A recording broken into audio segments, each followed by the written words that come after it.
Let me just warn you guys, this is going to be a long video, but truly what I believe is one of the most important videos because it represents a crisis in our ummah, one that I believe that if we do not address, we are going to be in big trouble as an ummah. And so let's talk about, inshallah, why Muslim marriages are in demise, why your marriage is more likely to fail than succeed, and what to do about it.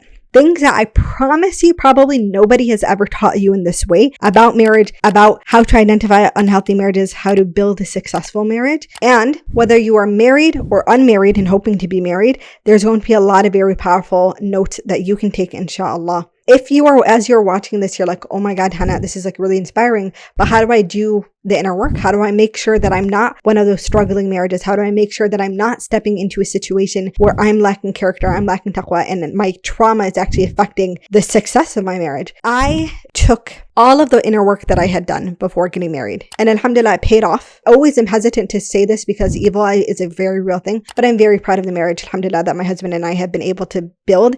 And out of the mercy of Allah subhanahu wa ta'ala, I can see the fruits of the things that I did years before I got married showing up in my marriage today. By the way, you guys, waiting until you are married to start doing the work is one of the most terrible ideas you can have, because when you are in a marriage and you are emotional, everyone is emotional, husband and wife, when you're in a marriage, that emotionality actually hinders your success because you will default not to the best of you, but to the worst of you when you're emotional like that. So it's better to do the preparation work ahead of time so you build up the patterns in your nervous system, in your brain, in your spiritual self that then shows up in your marriage because it's habit, not a sudden idea that you have. I have a workbook where I took all those activities, I put them in a workbook, all the lessons, all of the things that were truly, truly transformative for me, the same things that I teach my clients. If you want that workbook, the link inshallah will be in the description for you. With that being said, let's jump into it. First of all, if you are new here, assalamu alaikum. My name is Hannah. I am a trauma coach and nervous system coach. I help Muslim women heal from complex trauma and build a beautiful life ahead of them. So if that's also something you're interested in, the link to learn more about my trauma group coaching program will be in the description.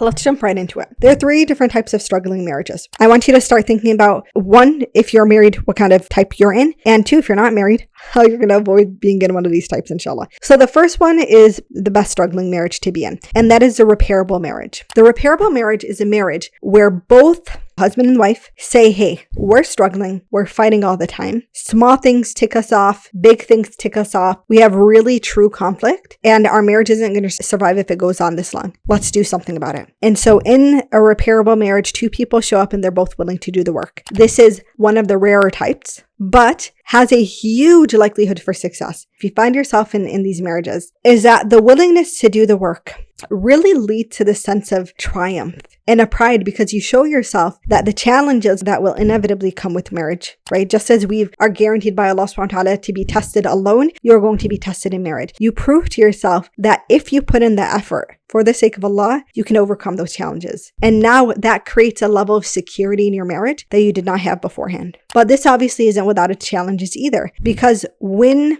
you've been in a struggling marriage, even if both of you are willing to step up to the plate and do the work, there's still a lot of resentment that's usually evolved. And so a ton of forgiveness has to really come into play. And in this type of marriage, your best friend is time. Time. Why? Time and repetitive replacement, or called extinction in psychology, of those old conditions, of those old habits, requires time. But if you're willing to put in the time and be patient with yourself and be patient with your spouse as they're also actively learning and trying to undo what they used, the kind of person they used to be, you will be very, inshallah, pleasantly surprised at how far you can get. With that being said, one thing that is super important to really consider is that when you both have been struggling in the marriage, right? So both of you guys were having your own issues contributing to the destruction of your own marriage. Trying to figure this out on your own is like the blind leading the blind. There are just things that you don't know, that you don't understand, certain patterns of yours that you might not have even identified. It is very valuable to work with someone when you are doing this work, and specifically someone who shares your faith values, ideally someone who is Muslim, so they understand, hey, these are the boundaries of the deen, right? And can help guide you in that. I actually want to plug here for specifically for the brothers who are watching this. My husband is actually a marriage coach specifically for Muslim men and has, alhamdulillah, helped men to repair their marriages and build beautiful, peaceful marriages. One of my clients, subhanAllah, her husband started working with him. And so it's just a really beautiful example of a repairable marriage where she was doing her own work, he was doing his work, and now subhanAllah, the outcome is absolutely beautiful. And so I will leave the link to his website for any of you to book a session below in the description as well. Let's move on to the second marriage. So the second marriage is a really interesting gray zone. I'll call this the 1 foot in, 1 foot out marriage. Now, this is a marriage where one of you is willing to do the work, husband or wife. You recognize you're not happy with where your marriage is. You recognize changes need to be made. You're stepping up to the plate. You're like, cool, I'm going to do what needs to be done. But then the other person actively refuses to do it. Now, this is really stressful, and the other person is actively refusing it. You might be in a marriage like this if you've ever heard something like, you recommended for them to go to counseling with you or marriage coaching and they refuse. Or if you feel even afraid at the idea of suggesting marriage coaching or marriage counseling, that is an example. Or if you've heard something like, I should have married someone who is whatever trait here, someone who is richer, or someone who is prettier, or someone who is smarter, or whatever, but they're not going to leave the marriage, right? So they're saying this to essentially create distance. And then shortly after, they might be like, oh, I'm sorry, I didn't mean that. But there's no action or true repair after that. With all of that being said, what's really scary about this kind of marriage is that it demonstrates a kind of both an emotional and spiritual immaturity. And that the person who refuses, the person who has 1 foot in, 1 foot out, oftentimes has their own unresolved trauma. And let me explain what I mean here. So when people grow up, especially with childhood trauma, where they are seeing dysfunctional family, parents had a dysfunctional marriage, and they learn those habits, or even they grew up with a ton of shame, then when they are actually married and they realize they're falling short because they're just repeating the same cycles that they saw their parents repeat, when that is followed by shame, that kind of person often has a very hard time apologizing or repairing or doing the active change. And some people in this situation, it's a shame to see this, but will go as far as to allow their marriage to continue to fall apart, and they'll still continue to refuse to go see a counselor to make any shift in themselves until a divorce happens. And while we can understand, especially as someone who works with those who have trauma, I can completely understand the way trauma affects people's decisions and how they show up in the world. What ends up happening when we allow for our trauma to be the thing that dictates how we deal with people, especially our spouse, especially a person that Allah subhanahu wa ta'ala requires us to honor and love and respect, we are worshiping our ego above Allah subhanahu wa ta'ala.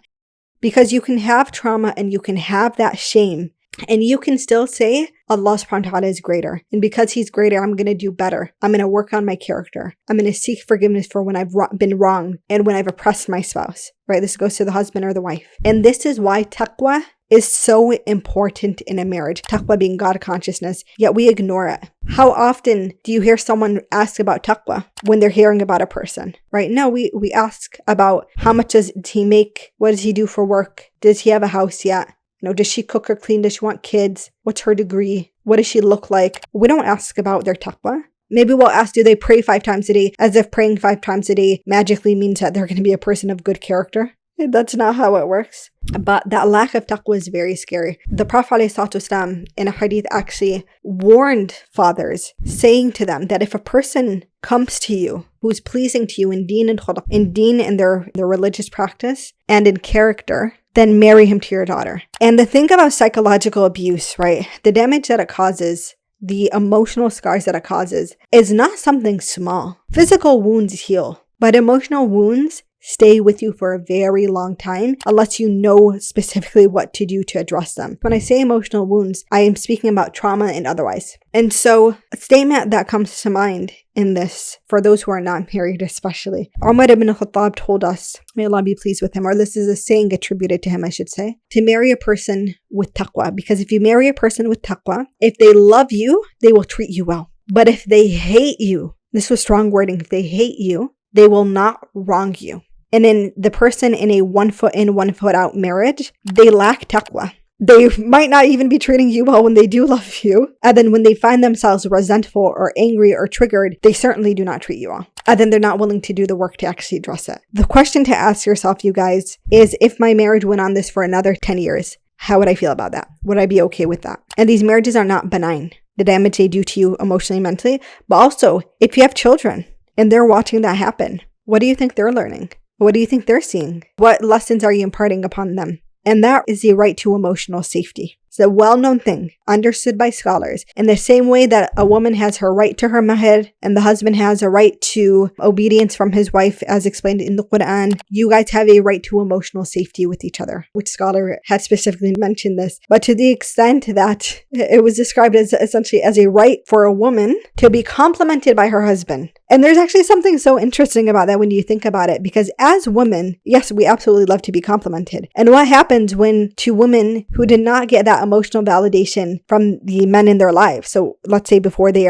were married, from their fathers or their brothers or their uncles, the mahram in her family, what tends to happen? She tends to seek that emotional validation elsewhere. And so isn't that a very interesting thing that we kind of know that about the nature of women? We talk about that all the time. But when people withhold their emotional safety or cause a lack of emotional safety in their marriages, we tell them be patient. Or, sometimes we joke about it and you're like, oh no, you were just having a bad day. And the final, a struggling marriage, one that is extremely easy to identify, one that is truly the scariest to see, is the irreparable marriage. This wasn't a marriage to begin with. I mean, when I say marriage, I don't mean from a fiqhi sense in that there was a nikah contract signed and 2 witnesses and a mahr was given and the woman can sign. I don't mean it like that. I mean in the sense of what a marriage is supposed to be according to the Quran, according to Allah subhanahu wa ta'ala. There's never a marriage to begin with. In an irreparable marriage, you are married to someone who not only refuses to do the work, but they almost take pleasure in the abuse and the harm that they cause you. And in fact, these are people, even after the marriage has ended, say it ends in divorce, might still be terrorizing you. They are cruel and sadistic and manipulative. And when you think about narcissists in its truest form, they are narcissists. And they truly do not fear Allah subhanahu wa ta'ala, these people. And when you are constantly oppressing another person, and even when you apologize, it's not with an intention to actually repair, to make them feel better, but as a psychological manipulation tactic, and that is true oppression, they will be held accountable in front of Allah subhanahu wa ta'ala for that. If you know someone before marriage to be of character where they are abusive, especially physically abusive, you know that about them beforehand. You know that's how they are. In that person's case, it is haram for them to get married. And if you know that about them and you help them to get married, you are in sin too. And I immediately think about the stories of women who were in domestic violence situations with husbands who physically abused them, choked them, beat them in front of their children while they were pregnant. And if you know anything about domestic violence and statistics, that the longer someone stays in a marriage, the physical abuse significantly increases in severity, and the risk of them being actually unalived by that person is scary high, right? But then I think about, stories of women that I've heard where they'd taken this to court. They had documentation, they had the photos of the bruises and the videos of it actually happening, and their children who were, now showing psychological symptoms of PTSD because of what they watched happen. And then they finally file for divorce and are able to get divorced. And then the abusive husbands or ex-husbands' parents are now rushing to line up the next woman. Shame on those parents. Shame on them. What only brings comfort to my heart is knowing on the day of judgment, they'll be standing right there with their son, being accountable for what they allowed to happen to people. And so this really is so important to take note of. It's an irreparable marriage because you can't change a person who lacks taqwa. You can't change a person who does not fear Allah subhanahu wa ta'ala. They have to change themselves. And in a situation like that, our biggest concern should actually be preventing men or women from entering into those marriages in the first place, right? By teaching them how to identify it beforehand. But here's the scary thing that happens, you guys. And this is why I created the workbook in the first place. Everybody loves to hear about red flags. Everybody loves to hear about here's who to avoid, here's who to not marry. But the issue was not your ability to identify red flags or not. It's how whole are you on your own that you would not put yourself in a position to dishonor the dignity Allah subhanahu wa ta'ala gave you as one of his worshippers, as one of his creation, and put yourself in that situation. Because there are plenty of men and women who I've come to know, and from people that I know personally to people that I've worked with as clients, who knew they were walking into something dangerous, but because of their broken self-esteem, because of their trauma, because they hadn't done the inner work, because nobody was able to guide them, they didn't know what to look for. There was so much fear fear-mongering, you'll never get married or this and that, or, they might change and it's okay. They stepped into something knowing they shouldn't. They ignored their istikhara. They ignored the advice of people who actually cared for them, who were saying, hey, be careful, don't do this. And it happened. And this is why the workbook exists, to help you do that inner work, to define your worth beforehand, to understand your rights in front of Allah subhanahu wa ta'ala, to also protect you from being the toxic person. Because sometimes we're always thinking about the other person doing harm to us. What if it's our shortcoming in taqwa?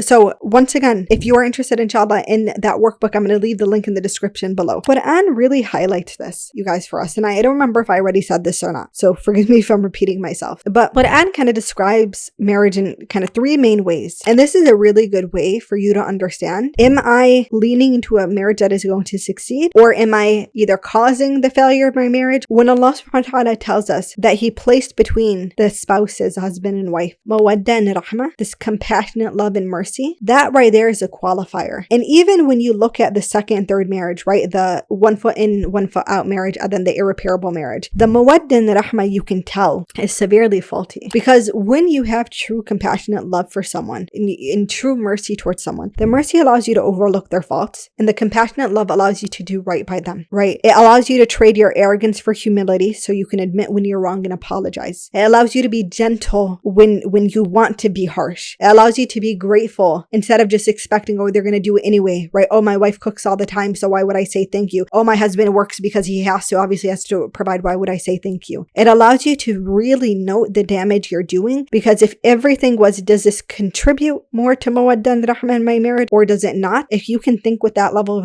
intentionality, which by the way is what we're supposed to do as Muslims, if the Quran is a guide, then we're supposed to use those as our guidelines, you'll be in a completely different situation. The third, description, as we understand them in the Quran, is Allah subhanahu wa ta'ala essentially describes that He creates marriage as a way to experience sakina, or tranquility. And in all of these struggling marriages, sakina is not there. In the first one, the reparable marriage, sakina can be built and worked towards. But the third one is an absolute not. And then second one, the one foot in, one foot out, sakina sometimes feels like a long forgotten goal. And so my advice to you guys, when I say about, well, how do we deal with this, right? When we look at what are the contributing factors to the failures of so many marriage, and when you do it, check your bias. I hear so many times, right, we talk about how the family system is being attacked. It's being attacked, and we treat it like other people, non-Muslims, people without the same value system as us, are destroying it. And it's really us doing it from the inside out. Shaitan is so good at being tricky. And in fact, one thing we don't even realize is that one of the biggest successes of the shayateen is to cause separation between the husband and wife, to the extent that Iblis, the king of the shayateen, will have them sit on the arm of his throne when they have been able to successfully do that. So this is really truly spiritual warfare when we do this work. And when marriages fail, in my eyes, divorce is not the failure, right? It's the fact that we have not prepared people through the Islamic framework to be married. The priorities are so shaken. Subhanallah.